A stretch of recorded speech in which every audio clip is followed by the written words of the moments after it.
Bonsoir à tous. Nous sommes ravis de vous retrouver sur la chaîne du Grand Changement. Je vois que vous êtes déjà présents sur le chat et je suis ravie ce soir. Je suis enchantée d'accueillir Arnaud Rioux. Bonsoir Arnaud. Bonsoir. Alors, je suis vraiment ravie de t'accueillir. Je voulais faire aussi ce plaisir de te mettre en lien avec la belle communauté, chaleureuse communauté d'LGC. Ce soir, on a décidé avec Arnaud eh bien de faire un petit temps ensemble. Comme vous l'avez vu, on n'a pas mis de titre pour la Vibra conférence. Il n'y a pas de titre. On va vraiment essayer de palper ce qu'il y a dans l'instant et puis aussi voir avec vous, échanger avec vous, co-créer. Arnaud a aussi des choses à vous dire. On va prendre le temps. Je ferai une petite présentation et puis tu feras peut-être aussi la tienne un peu. Et puis on enchaînera avec vous ce soir. Alors Arnaud, avant de te laisser la parole, je voudrais juste te montrer un petit peu comment LGC, comment la communauté LGC accueille eh bien, ses invités, ses intervenants. Comme tu peux le voir, je te mets ici tout en bas de l'écran les différents auditeurs qui nous écrivent. Hein. On les remercie. On est déjà beaucoup, on est déjà une centaine de personnes qui nous suivent ce soir. Alors, je le rappelle, on est sur Facebook, sur YouTube, et on est vraiment ravis de tous vous accueillir. J'imagine que certains sont des personnes qui te suivent sur ta chaîne ou autres. Et j'en profite justement pour te présenter aussi pour les personnes qui ne te connaîtraient pas éventuellement. Bien évidemment que tu es auteur, tu es coach, tu es formateur, conférencier, et puis surtout, tu accompagnes des groupes et tu animes des stages pour faire ce pont que tu aimes dire, le pont entre la civilisation moderne, on va dire, et puis nos mémoires de sagesse. Tu as étudié plus de 20 ans sur les voies de la sagesse orientale. Hein. Alors, grossièrement, si je peux me permettre, tout ce qui est la pleine conscience, le bouddhisme et le chamanisme. Je pense qu'on va en parler aussi beaucoup de ces chamanismes. On a parlé du fait que tu sois auteur. Tu as également écrit Réveiller le chaman qui est en vous. Donc, beaucoup d'apports ce soir qui vont aller dans ce sens et on te remercie d'avance. Je te laisse la parole, Arnaud. Avec plaisir. Oui, effectivement, on n'a pas prévu de titre ni de thème. Et pour moi, c'est tellement difficile en ce moment d'anticiper et de prévoir des thèmes que je crois que le meilleur thème, c'est comment rester agile dans l'inconnu, comment être vraiment dans l'instant présent.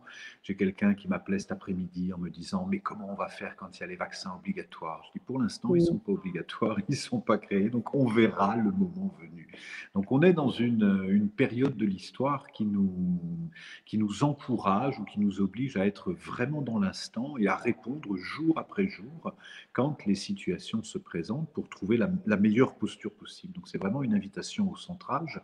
Et si j'ai accepté cette invitation, puis je te remercie et félicite d'organiser tout ça, parce que dans une période où tout pourrait aller à séparer et à désunir, je crois que c'est important de sentir que nous ne sommes pas seuls, même si on est en confinement ici et là. On vit tous la même histoire. On vit tous la même histoire. On la vit plus ou moins bien, on l'a plus ou moins choisie, on l'accepte plus ou moins bien, mais en tout cas, on vit tous la même histoire, qui est une transformation de société. Et dans cette transformation, des fois, on a besoin de se sentir un peu moins seul, et on a besoin aussi d'avoir, peut-être pas des clés, mais au moins des serrures, pour bien sentir qu'est-ce qui se joue en ce moment et pouvoir appréhender cette période, cette situation avec le plus d'optimisme et de discernement possible. Ouais, et j'ajouterais même de l'amour. Parce que tu vois, si je peux me permettre aussi, je te le disais en off, mais je te le dis là, auprès des 218 personnes qui sont là présentes, c'est qu'il y a une forme d'amour et de douceur dans ce que tu fais passer. Tu vois, il y a quelque chose de posé. Et ça, on en a besoin aussi. Je crois que c'est juste, en fait, c'est juste notre nature. Et ce qu'on a besoin de faire aujourd'hui plus que jamais, c'est de réaliser et d'incarner notre vraie nature. On a souvent, je ris quand les gens disent, oh là là, l'amour, c'est les bisounours, ou l'amour, on est dans un monde. On est dans le monde qu'on choisit, et ce qui va faire la densité de ce monde et l'intensité de nos événements, c'est pas les événements en eux-mêmes, c'est la façon dont on les vit. Et je crois qu'on a principalement deux leviers, et aujourd'hui, on les sent aujourd'hui plus que jamais, c'est la peur, parce qu'on a peur de l'autre, parce qu'on a peur du futur, parce qu'on a peur de la maladie, parce qu'on a peur de mourir ou parce qu'on a peur de vivre. Et le deuxième levier, c'est l'amour. Et il n'y en a pas d'autre. C'est plus il y a de peur, moins il y a d'amour, et plus il y a d'amour, moins il y a de peur. Donc c'est à nous de jauger vraiment équitablement pour savoir où on veut mettre notre énergie. Et je crois que la période qui nous est donnée à vivre, c'est comme une expérience ou une épreuve pour reconnaître notre vraie nature. Notre vraie nature, c'est l'amour. Quand on enlève la peur, quand on enlève l'ego, quand on enlève la personnalité, qu'est-ce qui reste? Il reste plus que de l'amour. Et c'est cet amour qu'on a besoin d'identifier parce qu'on met tellement de mots sur l'amour. Et des fois, ce qu'on appelle l'amour, ça ressemble au désir. Ce qu'on appelle l'amour, ça ressemble à la possession. Ce qu'on appelle l'amour, ça ressemble à l'orgueil. Mais l'amour, ça dépasse tout ça. C'est quand on a enlevé et la peur et l'ego et la personnalité, il reste que l'amour. C'est juste notre nature, c'est le grand tout. Tout à fait, Arnaud, je te rejoins pleinement. Alors aujourd'hui, je sais que tu voulais aborder quelque chose d'actuel. On va rentrer dans le vif du sujet. Bien évidemment, nos chers auditeurs, on peut vous inviter à poser aussi vos questions, à co-créer ensemble. On va laisser quand même un petit temps pour quand même poser aussi un peu les choses avec Arnaud. Et puis on répondra, on aura bien évidemment un temps de questions-réponses avec vous, bien évidemment. Alors je te laisse la parole, Arnaud. Peut-être que cette thématique, tu vas nous en parler peut-être un peu plus là maintenant. Bah, cette thématique, c'est ce qui se joue en ce moment. Moi, je crois que c'est ça dont on est tous. Oui. C'est tellement difficile de parler d'autre chose en ce moment. Hein. On peut parler, Oui. on peut prendre d'autres sujets, mais chacun est tellement préoccupé par cette crise qui, pour moi, n'est pas une crise. Parce qu'une crise, on va vivre une crise et puis ensuite, on a une crise de foi, par exemple. On va prendre des cachets, on va revenir comme on était avant. Mais là, on ne reviendra jamais comme on était avant. Ce qu'on vit, ce n'est pas une crise, c'est une mutation. Et de la même façon qu'il y a eu la chute de l'Empire romain, ou la chute des Ottomans, ou la chute des Égyptiens, on vit la fin d'un cycle et le début d'un autre. Et moi, j'ai écrit 15 livres maintenant. Quand je regarde ça, ça me surprend moi-même. Et beaucoup de mes livres commençaient en disant « Nous vivons une période de grande transformation ». Parce que ça fait une dizaine d'années que je le sens très fort, mais parce qu'une mutation, ça ne se joue pas sur 3 semaines ou un mois, ça peut se jouer sur 10 ans. Mais je le sentais très fort, mais je ne savais pas quelle forme ça prendrait. Donc j'ai été aussi surpris de voir qu'on a été confiné, de voir qu'il y a eu cette forme d'épidémie. Mais mon âme le savait, donc dès que je me connecte à mon âme, elle me dit, mais attends, ça fait 10 ans que tu parles de ça, c'est ce que tu attendais, on est en train de se transformer. Et même si ma personnalité peut être inquiète, même si mon ego peut être inquiète, mon âme, elle s'amuse, elle jubile avec cette situation. Elle se dit, mais c'est génial ce qui arrive. On est en train de casser tous les vieux codes. Donc c'est super. Mais quand on casse les vieux codes et qu'on n'a pas encore reconstruit d'autres, on est un petit peu comme, voilà, on a quitté une maison et parce qu'elle était trop petite, parce qu'elle était sale, parce qu'elle était pleine de souris, et puis on en a une autre, mais on n'a pas encore les clés. Donc on est entre deux. Les Tibétains parlent du bardo, c'est-à-dire un espace intermédiaire. Et là, c'est ce qu'on vit. Et la bonne nouvelle, c'est que cette maison, intérieure ou extérieure, on l'a construit à partir de nos pensées et de nos croyances. C'est très, très important, les croyances qu'on peut avoir en ce moment.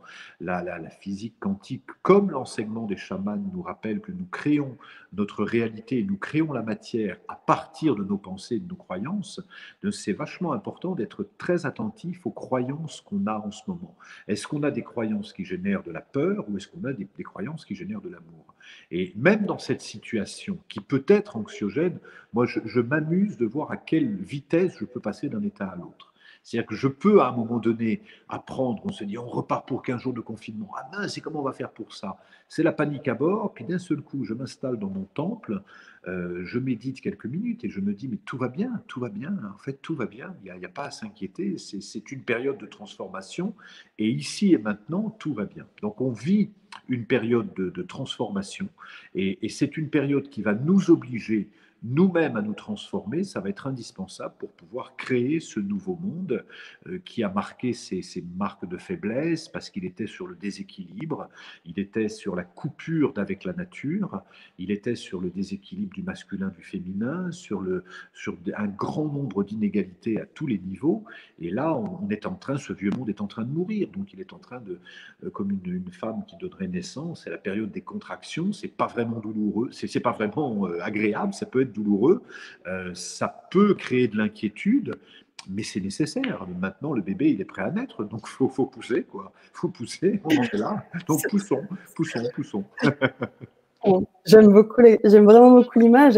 Et justement, j'ai envie de rebondir sur la question de Mila qui nous dit sommes-nous prêts à cette mutation? Alors, est-ce qu'on est prêt à accoucher, Arnaud? Est-ce qu'on est réellement prêt? De toute façon, ça fait 9 mois, il faut sortir. Donc on verra quand on sera sorti si on est prêt. Mais on est comme des enfants à qui on dit on va t'enlever les petits trous, tu vas voir, tu vas rouler plus Oui, vite. Et dans ces oui, moments-là, tous les enfants se disent mais non, non, je suis pas capable, j'ai jamais roulé à 2 roues, tu te rends pas compte. Mais le oui, parent, lui, il se dit mais c'est ok, tu vas voir, ça va aller. Quand on oui, quitte la maternelle pour rentrer au CP, on se dit mais attends, je suis pas prêt, je sais pas lire, je sais pas écrire. oui, Mais t'inquiète pas, tu apprendras ça à l'école. Quand on se jette dans le grand bain après avoir été dans le pédiluve, on se dit mais je ne serai pas prêt, j'ai jamais nagé. Ben là c'est pareil, on fait un grand saut. Et c'est un grand saut, on est prêt à ce grand saut. Sinon il n'aurait pas lieu. Il n'aurait oui. pas lieu, sinon ça ne se passerait pas comme ça. Donc ce qui arrive, c'est juste parfait. Mais quand la nature, c'est un cycle en permanence, on a besoin que l'été se termine pour que l'automne arrive et que l'hiver et le printemps. Donc là, c'est pareil, on vit un grand cycle. Donc oui, c'est le moment, c'est le moment, c'est le moment. Il n'y a aucun doute. Hmm. Oui, c'est le moment. Et puis, du coup, c'est aussi le moment de se. Tu parlais d'amour tout à l'heure. C'est le moment aussi de se rassembler. Tu as parlé de séparation, tu as parlé d'inégalité. On peut rajouter individualisme, un certain nombre de choses. Et aujourd'hui, eh ben, la tendance serait plutôt à se rassembler, à travailler la solidarité, à créer des égrégores, tu vois. Pour les chamans, le monde extérieur est vraiment une représentation, une fractale du monde intérieur. Donc Mm, quand on regarde le monde aujourd'hui, certains n'y voient qu'un chaos parce que c'est le chaos en eux. mm, D'autres y voient une magnifique opportunité parce que c'est l'opportunité en nous. On sait que tout part de notre regard. Et donc si on a, nous, la sensation d'être séparés, par exemple, je veux le changement, mais en même temps, je ne suis pas prêt à lâcher l'ancien. Donc il y a un conflit entre nous, et ce conflit interne va trouver une répercussion dans un conflit externe. On va s'engueuler avec les gens qui ne veulent pas bouger ou avec les gens qui veulent bouger trop vite. Si on veut, par exemple, et la sécurité et la liberté, on va se dire, mais à la fois je veux la sécurité, mais je veux la liberté. Et donc il va y avoir un conflit en nous, et ce conflit va obligatoirement se trouver avec une répercussion à l'extérieur. Et tous les thèmes, on pourrait les prendre comme ça. Si je prends l'argent, par exemple, si on est bien avec l'argent aujourd'hui, parce qu'on on gagne l'argent qui est juste pour nous, on n'est pas gêné par le fait que des gens en gagnent beaucoup, et ceux qui en gagnent peu, ben, on va les aider, ça va se passer naturellement. Mais il n'y a pas de conflit intérieur. Par contre, si nous, on sent qu'il y a quelque chose qui n'est pas juste, donc on est touché par une blessure d'injustice, et ben c'est cette blessure d'injustice qu'il faut regarder. Et là, c'est vraiment le moment, et j'ai envie de dire là maintenant, c'est-à-dire en gros au niveau du portail depuis le 11 novembre jusqu'au 21 décembre, c'est vraiment le moment pour pacifier nos blessures fondamentales qu'on connaît, qui sont la blessure de l'injustice, qui sont la blessure du rejet, la blessure de séparation, la blessure d'abandon, le sentiment d'abandon. Tout ça, vraiment des blessures à regarder en nous, c'est vraiment le moment. Et une fois qu'on aura complètement pacifié en nous, parce qu'on n'aura plus cette sensation que ce n'est pas juste. Quand le lion court après l'antilope, l'antilope, elle n'est pas à se dire, mais attends, c'est pas juste, tu vas plus vite que moi, tu as des grandes dents. Non, elle cavale quand c'est le moment et puis elle se laisse manger quand elle peut plus courir. C'est la nature qui est comme ça. Toute la nature, elle est comme ça. Quand un arbre, un grand chêne prend toute la place au niveau de la forêt, les autres ne sont pas là à se dire, mais tu comprends, c'est pas juste, le grand chêne, il est là, il prend toute la place, moi j'étais là avant lui. Ça se passe pas comme ça dans la nature. Les autres, ils se disent, bon, ben voilà, c'est un fait, le chêne, il est au centre, il prend toute la place. Donc je vais plonger mes racines plus profondément, où je vais nourrir avec plus d'azote ou de sels minéraux, où je vais m'arranger, je vais m'organiser. Donc la nature, toute la nature est juste. Toute la nature est juste. Et même le petit insecte qui se fait manger par les plus gros, c'est juste, c'est normal, c'est la nature qui est comme ça. Donc quand on peut se dire que ce qui arrive est juste, ça veut dire qu'on a fait un premier pas vers la paix. Et puis, il y a d'autres pas comme ça. Les autres pas très forts, c'est est-ce que je me sens une victime ou est-ce que je reprends ma souveraineté en me libérant de ce sentiment d'injustice et ce sentiment de victime. Et les autres pas à faire, c'est le pardon, par exemple. Est-ce que j'ai pardonné moi-même dans mon histoire? Quand j'ai vraiment pardonné à chacun, il y a une espèce de liberté qui se met en nous, qui fait que, voilà, c'est OK ce qui arrive. Et c'est pour ça qu'il y a tout un temps dans cette mutation qui passe par une transformation de nous-mêmes. Et on a parlé de développement personnel. Pour moi, c'est plus un mot à la mode, ça ne veut plus rien dire, développement personnel. C'est la croissance, tout naturellement. Et il n'y a pas de développement de société sans développement individuel. Et il n'y a pas de développement individuel sans développement de société. Si on fait du développement personnel simplement pour aller mieux et être un peu plus dans sa coquille, ça n'a aucun sens. On va avoir besoin d'être plus actif, plus entreprenant, de prendre des initiatives, pas seulement à notre niveau, mais au niveau de notre famille. Puis si on a un peu plus une voix qui porte au niveau de notre village, et puis si on a une voix qui porte très fort au niveau de notre pays ou de notre département, en fonction de notre talent. Si on a le talent de parler, parlons. Si on a le talent de réparer, réparons. Si on a le talent de réunir, réunissons. La télé du grand changement a le talent de diffuser, de réunir. Donc elle fait ça. Chacun fait son job, mais plus on sera nous-mêmes conscients de notre lumière, plus on pourra le faire naturellement. Et je crois que le moment de cette période-là, en ce moment, on a besoin d'être conscient de notre lumière. C'est plus le moment de se dire, mais tu comprends, j'ai de la misère parce que moi, il m'arrive un truc. C'est plus le moment de ça. Ça, c'était il y a 10 ans qu'il fallait le faire. Donc là, maintenant, faites-le en accéléré. Parce qu'on n'a plus le temps. On n'a plus le temps de ça. Et puis, je te dirais que le contexte nous l'amène. Le contexte nous l'amène. Donc, soit on reste à ne pas prendre notre souveraineté, et si on n'est pas souverain de notre empire, d'autres le seront pour nous et décideront pour nous ce qui est bon à manger, ce qui est bon à boire, ce qui est bon à se soigner, ce qui est bon à vivre, ce qui est bon à gagner. Donc, c'est à nous de réinventer nos modes de vie, nos modes d'alimentation et de se positionner avec ça. Et comme nous sommes le monde, hein, naturellement, ça va se diffuser. C'est naturel, quoi. C'est la nature qui est comme ça. Il n'y a pas des fois, on dit oui, mais tu ne te rends pas compte, les gens de pouvoir. Mais les gens de pouvoir ont le pouvoir à l'endroit où nous, on ne l'a pas. Si nous, on a le pouvoir sur nous-mêmes, personne ne peut avoir le pouvoir sur nous. Donc ça nous demande là aussi de faire changer des paradigmes parce qu'on a tellement été éduqués avec des phrases toutes faites. Dans la vie, on ne fait pas ce qu'on veut. On ne choisit pas toujours. Ah, dans la vie, on n'a pas le choix. Ah, bah, tu sais, tu choisis pas toujours. Hein. Donc, ça, c'est des trucs qu'on se répète en boucle depuis qu'on est gamin. Mais maintenant, c'est fini, ça, on ne peut plus, mais on est adulte. C'est important de se positionner en disant oui, j'ai le choix. J'ai le choix. Et c'est très intéressant de voir les transformations de société, les Martin Luther King, les Rosa Parks, les Nelson Mandela. C'est eux qui se sont dit, je prends des figures fortes qui ont influencé, mais c'est bien parce que l'une a refusé de céder sa place dans le bus parce qu'elle était noire, c'est bien parce qu'un autre a refusé son statut parce qu'il était fils d'ouvrier ou parce que celle-ci a refusé parce qu'elle était dans la caste des intouchables, je pense à Abba en disant ça, et qu'elle a refusé ça. On lui a dit non, tu ne peux pas embrasser tout le monde comme ça, tu fais partie de cette caste-là. Elle a dit non, j'embrasse tout le monde, c'est ma nature. Je pense à Abba, et aujourd'hui c'est une sainte qui a pris des millions de personnes dans ses bras, des millions de personnes dans ses bras depuis 40 ans. Et voilà, donc c'est à un moment donné, on refuse ce qu'on voudrait nous faire croire qu'on est, et on assume complètement notre souveraineté, chacun à notre niveau. On ne sera pas tous Abba, mais on sera tous nous-mêmes. Les autres rôles sont déjà pris, jouons notre propre rôle. Tout à fait, jouons notre propre rôle. Et puis, j'avais envie de revenir un peu sur le parallèle que tu fais toi, en tant que chaman sur la nature et nous. C'est vrai qu'on a quand même cette chance, nous, en tant que personnes humaines, d'avoir une forme de conscience. Je lisais un peu plus haut dans les commentaires une dame qui écrivait « Faisons-nous un saut quantique ?» Je pense qu'avec cette conscience qu'on a, nous, on peut, comme tu disais, avec le regard qu'on porte, avec les mots qu'on sort de notre bouche, avec cette vibration qu'on porte, réellement faire ce saut-là. Oui, c'est un saut quantique et pour être précis, c'est ce qu'on appelle un saut quantique de stade 2. Dans la physique quantique, là, on regarde l'expérience du centième singe, par exemple. Le centième singe, c'est on a observé sur l'île d'Osaka au Japon, d'Ozawa au Japon, on donnait des pommes de terre aux singes qu'ils ne mangeaient pas.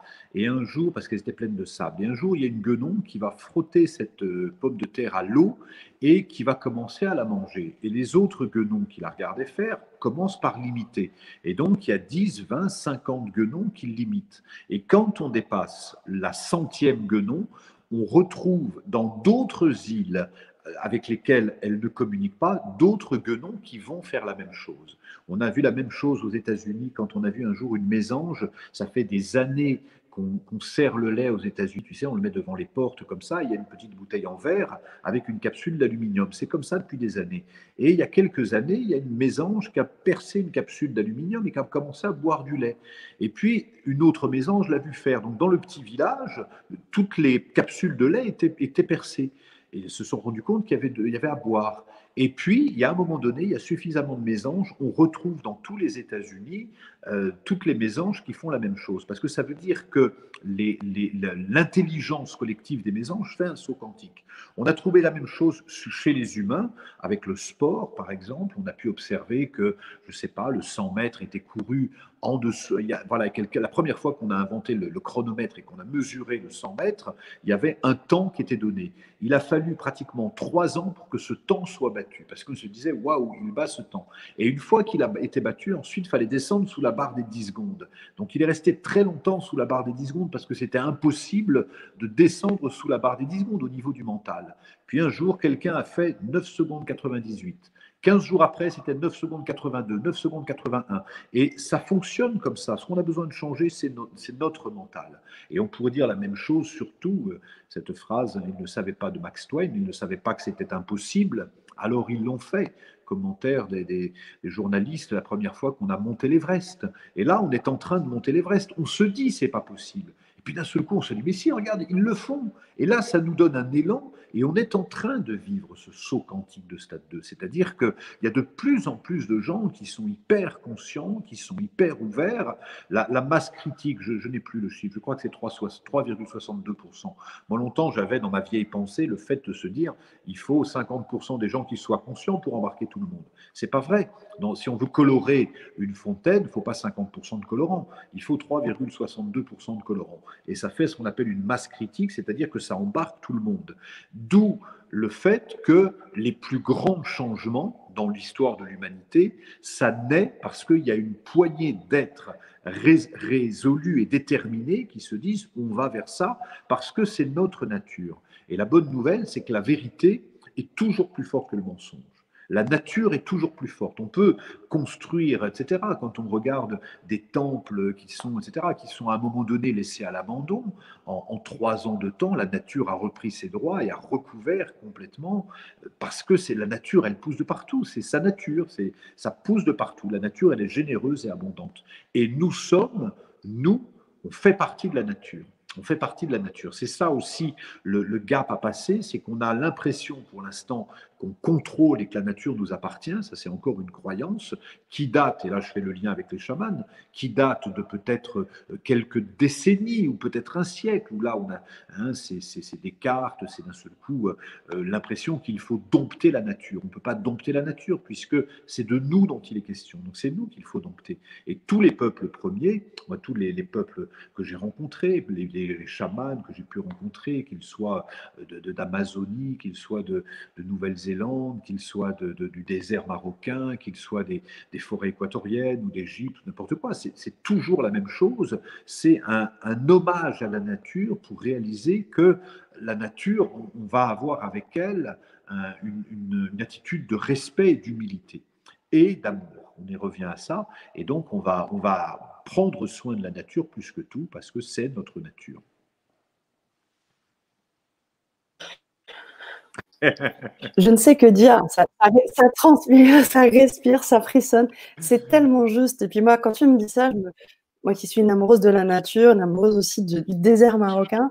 Et je peux te dire que quand tu me parles de ça, j'en ai des frissons parce que ça me rappelle juste comment je peux fusionner dans cette nature. Et ben, j'aimerais aussi redonner un peu la parole à nos auditeurs, parce qu'il y a beaucoup de questions, beaucoup de personnes qui sont présentes ce soir-là. On est 428 là, entre Facebook et YouTube. Et tu as donné déjà beaucoup de clés ce soir, mais j'aimerais peut-être répondre personnellement à Sandrine, que tu puisses répondre personnellement à Sandrine. On a évoqué le problème des blessures, on a évoqué le problème de la colère. Est-ce que tu pourrais peut-être répondre à Sandrine? Comment refuser sans céder à la colère ou au sentiment d'injustice? C'est pas refuser à la colère fait partie de nous. Là, je tourne un film qui s'appelle Etugen, où j'interroge un certain nombre de chamans dans le monde entier. J'ai eu la chance d'interroger Ernie Lapointe, qui est l'arrière-petit-fils de Sitting Bull, et donc qui nous parle des peuples amérindiens et qui ont été exterminés par les colons, par les Américains. Et quand je lui posais la question, est-ce que tu as de la colère contre les colons qui ont exterminé les Indiens?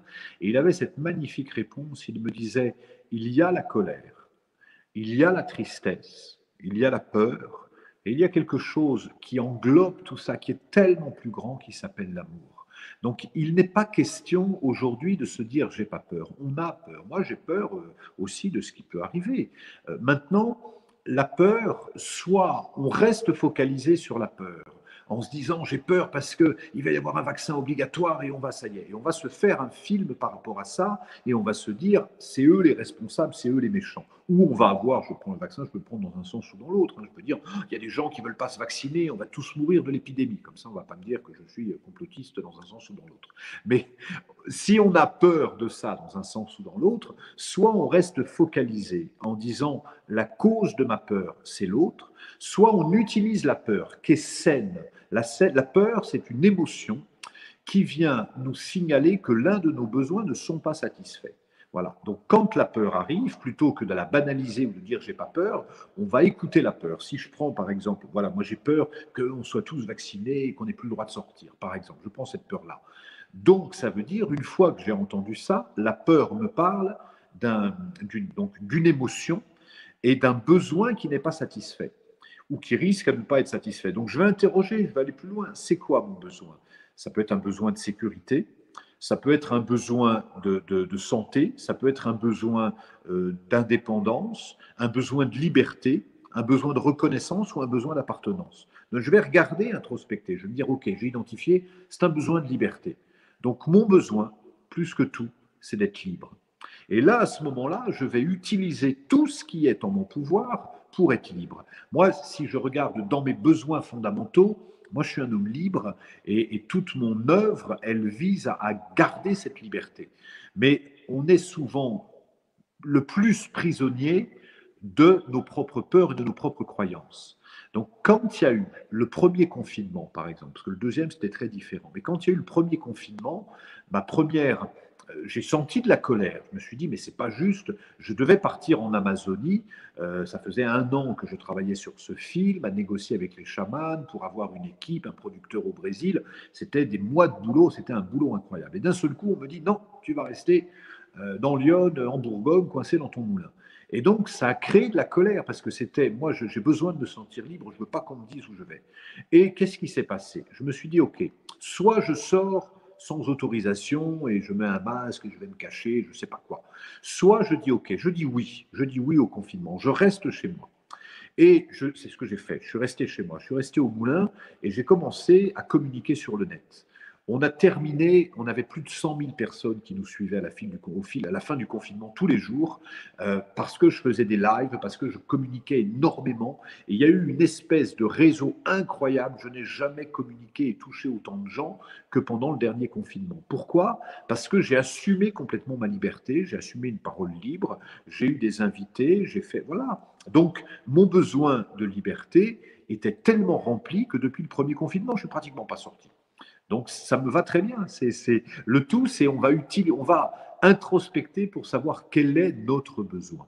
Et qu'est-ce qui manifeste que nos besoins ne sont pas satisfaits? La colère, la tristesse ou la peur. Donc, on va utiliser ça pour mieux introspecter et mieux grandir. Voilà ce que je peux répondre Merci. à Sandrine. Avec un nom comme ça, Gryffondor, on dépasse la peur. optimiste. Tout à fait. Et Sandrine, on vous invite à nous répondre, à répondre à Arnaud dans le chat. J'avais une deuxième question. On parlait de la nature. Badji qui nous dit la potentialité révélée de la nature en est-elle à quel niveau? Ah, c'est une belle question, ça. La C'est potentialité peut-être le révélée. chameau. Si Oui. je remonte, si je remonte il y a 40 ans, il y a 50 ans, moi, quand j'étais gamin, dans les années 70, il y a un documentaire qui est sorti qui s'appelait Le bébé est une personne. Et dans ce documentaire, on expliquait qu'un nouveau-né a des émotions et qu'il a des sentiments. Ce n'est pas qu'un tube digestif qui pleure, et parce qu'à l'époque, il faut bien voir ça, dans les années 60, mais tu ris, mais c'était ça dans les années 60, un bébé, s'il pleure, il faut l'enfermer dans une Complètement. pièce, il faut le laisser pleurer, c'est normal, il fait ses dents. Et d'un seul coup, il y a des psychologues qui se sont dit, non, en fait, un bébé, ça a de la douleur, ça a du chagrin. C'est pas le siècle, enfin si, c'est le siècle dernier, mais c'est les années 70. Et puis, dans les années 80, 90, on s'est dit, en fait, les animaux aussi, ils sont beaucoup plus sensibles que... Et on a découvert que tous les animaux étaient capables d'empathie, étaient capables de mémoire émotionnelle, étaient capables de créer des cérémonies, des rituels. On a vu des corbeaux enterrer leurs morts, on a vu des fourmis avoir des processions funéraires, on a vu des éléphants revenir sur les lieux où une matriarche était morte un an avant pour remettre les eaux en place. On a vu des canards nourrir des carpes. On a vu des bourdons aller sauver un bourdon pris dans une toile d'araignée. Donc on a vu que tout le peuple animal était capable d'empathie, de mémoire émotionnelle, de compassion et d'émotion. Et puis, là maintenant, 2020, 2015, on réalise que le peuple végétal est lui aussi capable de sentiments, d'émotions, de mémoire émotionnelle. On a vu par exemple, moi c'est des expériences que j'ai fait en Hollande, on a mis des électroencéphalogrammes sur des plants de tomates, et quand on détruit un plant de tomate dans une serre, les autres électroencéphalogrammes qui sont reliés les autres tomates qui sont reliées à des électroencéphalogrammes ressentent du stress quand on écrase un autre plant de tomate. Ça veut dire qu'elles sont capables de compassion. Et quand on avait l'intention d'écraser une araignée, sur le plant de tomate, la plante de tomate réagissait au stress. Et quand c'était toujours la même personne qui écrasait le plant de tomate, là, les autres réagissaient au stress quand la personne rentrait dans la pièce. Donc on sait, et il y a d'autres expériences qui ont eu lieu. Justement, là, on a interviewé Ernst Zürcher, l'un des spécialistes de l'intelligence émotionnelle des arbres, qui nous raconte combien, quand on coupe un arbre dans une forêt, par exemple, tous les arbres sont liés entre eux par les champignons microscopiques souterrains, donc au niveau des racines, et par la couronne, par les feuilles qui dégagent un éthylène, un gaz, qui va leur communiquer quand il y a une invasion d'antilopes, quand il y a une invasion d'insectes ou quand il y a une pluie acide. Et ils le communiquent pour se protéger. Et quand il y a un arbre qui est coupé ou qui perd une branche, les autres arbres vont naturellement générer plus de potassium, plus de calcium pour lui permettre de pousser plus vite. Donc ça veut dire que tous les arbres ont la conscience de l'autre. Même quand on regarde des champignons, ce qu'on appelle les cercles de sorcières, par exemple, bien sûr, c'est un phénomène physique où on voit des cercles de tous ces champignons qui se mettent sur des diamètres de 15 ou 20 mètres. C'est très impressionnant à voir. Bien sûr qu'il y a une raison physique à ça. Ils ont besoin comme ça que les porcs perdent leur comment on appelle ça, je perds le mot, mais enfin peu importe, leur permettre de se reproduire. Sur un plan, il y a ça, mais sur un autre plan, il y a la conscience de tout, de tous les autres végétaux et de tous les animaux. Si les cerisiers, par exemple, si les cerises sont rouges, c'est pas par hasard. Elles sont rouges pour permettre d'attirer les oiseaux qui vont comme ça les manger et aller déféquer le noyau plus loin. Et elles sont vertes pour être noyées dans les feuilles tout le moment où elles ne sont pas mûres. Et les cerisiers ont donc conscience de la présence des oiseaux, comme ça leur permet que les cerises sont multipliées partout et vont pousser pareil. Et on trouve la même chose pour la pollinisation, la forme des iris ou de toutes les fleurs permettent, par exemple, quand un bourdon ou quand une abeille plonge dans le cœur de la fleur, comment dire, les picots qui sont dans le cœur de la feuille sont étudiés exactement pour mettre un petit peu de pollen sur l'abdomen de l'abeille qui va comme ça pouvoir diffuser le pollen. Donc ça veut dire que tous les végétaux ont la conscience des autres, ont la conscience des animaux et ont la conscience des humains.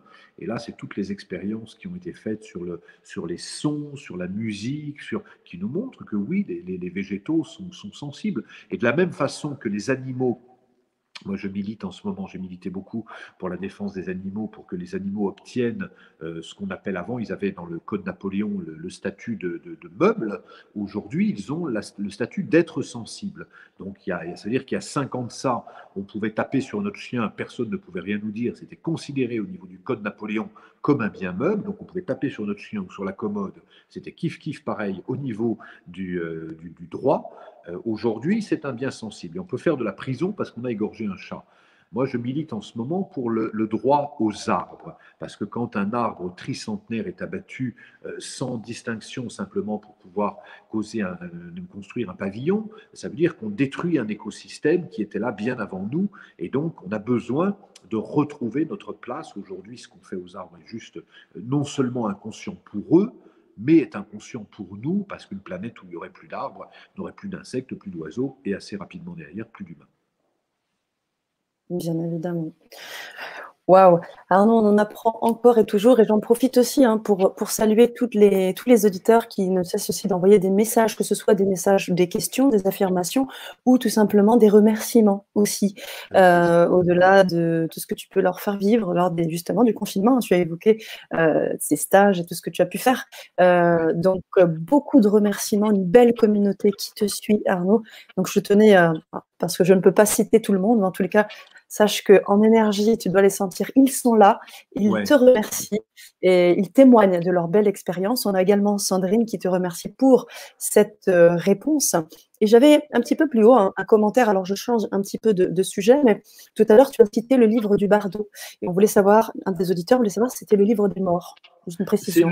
J'ai parlé du bardo comme d'un espace intermédiaire, et Oui. effectivement, ce qu'on appelle le livre des morts tibétain, le bardo Todol, c'est effectivement, alors c'est une Bible, hein. Enfin une Bible, faut le lire, mais c'est effectivement une référence, et c'est à ça que je faisais allusion tout à l'heure. Oui. Ouais, ouais. D'accord, très bien. Alors, je rebondis encore, je fais un peu le ping-pong parce qu'en même temps, on a Ça va des très bien. auditeurs, on a énormément de thèmes tellement intéressants, mais on a évoqué le droit des Les arbres. végétaux et des arbres, et une auditrice qui nous parlait, et des pierres aussi. Donc, Aussi. ah oui, quel est le droit des pierres que l'on vend? Parce qu'elles sont C'est vendues. exactement pareil, c'est-à-dire que nous, dans notre corps, quand on est fatigué, on va prendre du magnésium, mais on peut aussi aller à la pharmacie, aller chercher les granules de cuivre, des granules d'or, d'argent, parce qu'on en a besoin, on en a dans le corps, on a du manganèse, on a du fer, on a tous les minéraux en nous. Et on en a besoin si on est en déficit de magnésium, ou de fer, ou d'argent, dans le corps, on va être en mauvaise santé physique. La Terre, c'est exactement pareil. Si elle est en déficit d'or ou d'argent ou de cobalt ou de diamant ou d'autre chose, elle va être en déficit, même si c'est un déficit que nous, on a du mal à sentir. Donc pour moi, c'est exactement la même chose. On aurait besoin d'avoir comment dire, de la même façon qu'il y a un ministère du droit ou je ne sais pas quoi, on aurait besoin d'avoir un ministère du droit des minéraux, un ministère du droit, parce que pour l'instant, on pourrait presque en rire parce qu'on n'a pas la sensibilité de ça. Mais je vois par exemple en Mongolie, il y a eu un combat sur lequel j'ai beaucoup milité l'hiver dernier, parce qu'il y a une montagne sacrée qui est vraiment la montagne sacrée du Tibet, sur lequel tous les anciens viennent se prosterner, se méditer, etc. Et beaucoup de chamans, il y a plusieurs siècles, avaient été enterrés dans la montagne en se disant si on est enterré là, ça deviendra un sanctuaire et personne n'osera toucher un sanctuaire. Et il y a quelques années de ça, Areva a commencé à creuser la terre pour aller chercher les minéraux. Ça a été un drame pour toutes les populations mongoles se sont opposées à ça. Ils ont gagné un procès, il y a eu un appel, Areva a perdu, puis Areva a gagné, puis ils ont perdu, puis ils ont gagné. Et finalement, ils ont réussi à gagner en se disant non, les droits à la terre sont sacrés. Mais bien évidemment, et les chamans étaient très inquiets, parce que quand on enlève, j'ai plus le nom de la pierre, mais c'est un minerai qu'on utilise beaucoup dans les téléphones portables, qui bon, peu importe, ça me reviendra. Oui. Mais en tout cas, les chamans ont besoin, enfin les humains ont besoin de ça parce que ça nous aide dans notre intuition. Le fait qu'il y ait à ce moment-là, aujourd'hui, quand on se promène dans la Terre, il y a des lieux qui sont naturellement chargés. Quand on va à Bugarache, quand on va au Mont Shasta, quand on va sur les pyramides ou quand on va sur le Kilimandjaro ou n'importe où, c'est des lieux, ou au Potala, ou etc. C'est des lieux qui vibrent très très fort. Et ils vibrent très fort, et on peut les tester n'importe comment, facilement, avec des baguettes, avec un pendule. On va voir que ça a une fréquence vibratoire très élevée qui permet de maintenir la Terre dans un équilibre.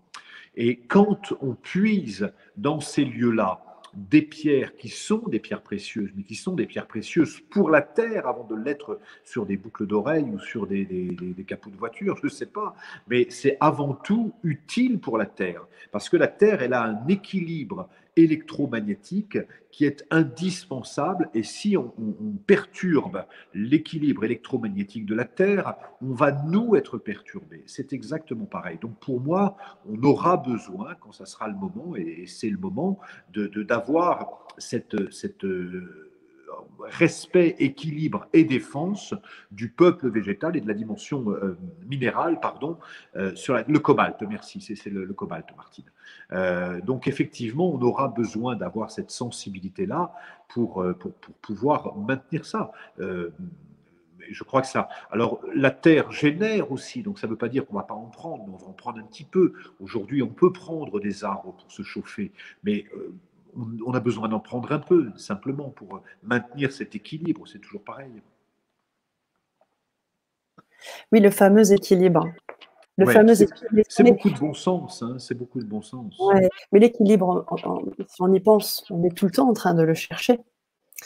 Oui, On est tout et le c'est temps. pour ça que aujourd'hui, nous-mêmes, parce que c'est nous qui allons faire ça, c'est pas les sociétés, c'est nous qui allons faire ça. Tant qu'on achètera des t-shirts à 3 euros qui sont fabriqués par les enfants indiens ou par les prisonniers chinois, on contribuera à un système. Voilà. Donc c'est sûr qu'on est responsable de ça, et chacun de nos achats, tant qu'on achètera des fraises en hiver qui viennent des serres surchauffées d'Espagne ou du Maroc, on contribuera à ce monde-là. Donc c'est juste quel monde on veut. Et il n'est pas nécessaire pour autant de retourner à la bougie. On a déjà un bon niveau de technologie, par exemple. Ce n'est pas la peine de se dépêcher à aller encore plus vite et encore plus loin. Voilà. Je fais juste un partage que je valide également. Alors, Oui. si tu veux, tu veux bien, Arnaud, bonsoir à tous encore une fois. Arnaud est un livre ouvert. Nous apprenons tellement à travers sa personne. Un grand merci pour ces partages. Avec Merci. plaisir.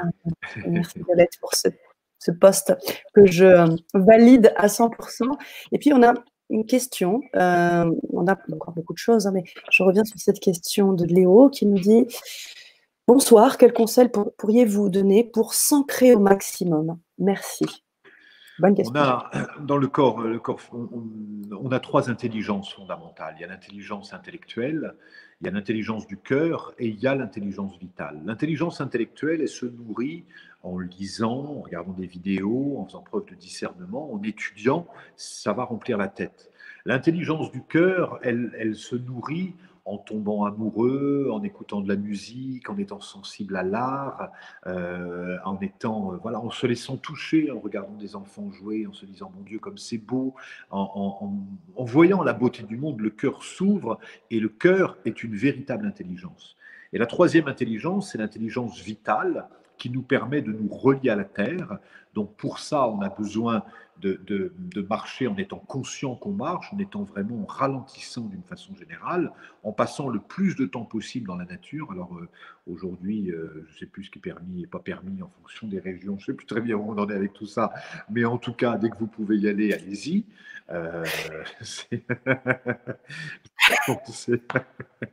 En tout cas, allez-y tant que vous pouvez y aller. Et puis, le fait comment dire, de marcher en étant dans la conscience, de marcher pieds nus dans la rosée du matin, de marcher pieds nus dans le jardin, de pouvoir couper du bois, monter à cheval, aller nager, aller dans le corps, ça va nous permettre de nous enraciner. Le fait de couper les réseaux sociaux, le fait de couper pas toute la journée, rester un peu avec la télé du grand changement, mais, mais pas à 6 heures dans la journée, pas 6 heures dans la journée. Sinon, ça nourrit la tête et la tête, elle pense dans la dualité en disant il faut pas. Le corps, le fait de couper complètement, moi je m'amuse des fois parce que je coupe complètement 24 heures les réseaux sociaux, mais ça change complètement ce qui se passe. Quoi. D'un seul coup, mon corps, il va très bien et je suis beaucoup plus ancré, je suis beaucoup plus dans mon corps, je dors mieux, je mange mieux. Il suffit d'une journée, simplement une journée. On est tellement addict aujourd'hui que qui est capable de couper une journée complète des réseaux sociaux sans aller regarder ses mails et sans aller regarder. Faites l'expérience et voyez à quel point on est addict. Parce que c'est une addiction, c'est une addiction. Et je me mets dans le lot. Ouais. Je me mets complètement dans le lot. Donc, mais c'est intéressant. Je vous encourage. Moi, j'ai des addictions. Je me rends compte que j'ai une addiction qui n'est pas très visible. C'est l'addiction au sucre. Je mange du sucre comme chacun, c'est-à-dire que j'aime bien un bon petit carré de chocolat, j'aime bien. Mais quand je fais un jeûne, par exemple, ou quand je fais une diète sans sucre et que je ne mange pas du tout de sucre pendant 3 jours, pas du tout de sucre, c'est-à-dire pas un carreau de chocolat, pas de miel, pas de rien du tout, pas de nourriture transformée, que et il y en a partout du sucre, si on regarde, il y en a partout. Et d'un seul coup, je me rends compte que ça modifie mon humeur. Je deviens un peu plus irascible, il faut que je fasse attention, quand je ne mange pas de sucre pendant 3 jours, je vais commencer à mordre. Le lion qui rugit.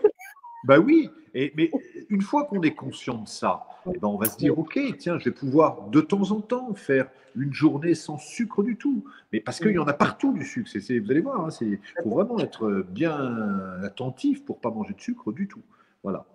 Et puis, quand je dis du sucre, pardon, j'intègre aussi et le sel et les épices. Donc, vraiment, juste, voilà, même faire un jeûne 24 heures, voir ce qui se passe. Faire une coupure des réseaux sociaux 24 heures, voir ce qui se passe. Ne pas se laver 48 heures, voir ce qui se passe. Et puis, on va voir quelles sont nos addictions. Mais on dit ça comme ça, on va dire, ah, mais moi, quand je vais dans le désert, bon, bah, on ne se lave pas pendant une semaine ou 10 jours ou 15 jours s'il n'y a pas d'eau. Et on survit.